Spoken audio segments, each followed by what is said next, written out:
Friends, তোমরা কেমন আছো? আশা করি সবাই ভালো আছো। তো তা কালকে ছিল আমাদের পাশের বাড়ি রিয়ার এঙ্গেজমেন্ট। তা দেখো খুব সুন্দর করে ডেকোরেশন করেছে, খুব সুন্দরভাবে সাজিয়েছিল, সব ব্যবস্থাপনাগুলো খুব সুন্দর ছিল।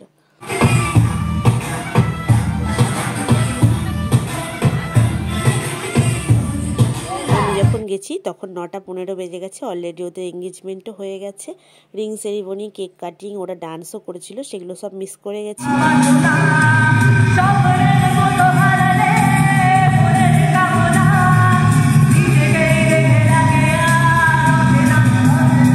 গিয়েছিলাম তখন ওর বান্ধবীরা সবাই পারফরমেন্স করছিল, কেউ গান করছিল, কেউ ডান্স করছিল, আর বাড়ির সব রিলেটিভরাও ছিল অনেকে।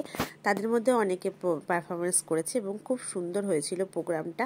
দেখো এখানে রিয়া নাচ করছিল, আর সবাই মিলে খুব সুন্দরভাবে মজা করছিল, আনন্দ করছিল, আর ওদের দুজনকেও ভীষণ ভীষণ সুন্দর লাগছিল। আর আমার তরফ থেকে দুজনের জন্য রইল অনেক অনেক শুভেচ্ছা। তা দেখো ডাইরেক্ট চলে গেলাম এবার খাওয়ার টেবিলে। তা প্রথমে দিয়ে দিয়েছিল চিকেন রেশমি কাবাব, স্যালাড আর সস।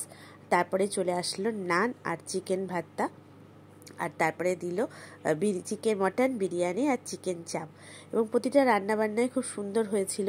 আর সবার শেষে দেখো দিল চাটনি পাঁপড়, এটা আমার ভীষণ পছন্দের, আর হট গোলাপ জামুন আর কালাকাঁদ, আর আইসক্রিম ছিল, আর হজমোলা ছিল। আর অনুষ্ঠান বাড়িতে গেছি, আর একটু ফটো তুলবো না সেটা তো হয় না। তা দেখো ছোট ছোট কিছু ফটো তুলেছিলাম। তা সেই সব ফটোগুলো তোমাদের সঙ্গে শেয়ার করলাম। ভিডিওটা যদি ভালো লাগে শেয়ার করো, কমেন্ট করো।